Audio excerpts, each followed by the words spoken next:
புதுச்சேரி அரசு எழுதுபொருள் அச்சுத்துறையில் பணிபுரிந்தவர்களுக்கு பதவி உயர்வு. அமைச்சர் லட்சுமி நாராயணன் ஊழியர்களுக்கு பதவி உயர்வு ஆணைகளை வழங்கினார். பெண்களை இழிவுபடுத்தி பேசிய தமிழக அமைச்சர் பொன்முடிக்கு கண்டனம்.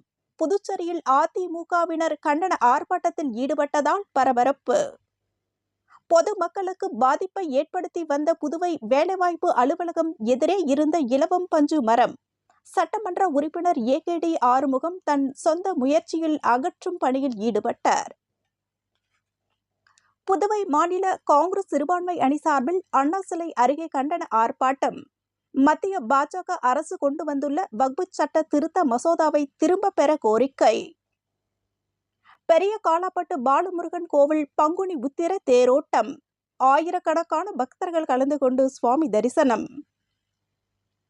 இந்து பெண்களை கொச்சையாக பேசிய தமிழக அமைச்சர் பொன்முடி மீது சட்ட ரீதியான நடவடிக்கை எடுக்க வேண்டும். புதுவையில் அதிமுகவினர் கண்டன ஆர்ப்பாட்டம்.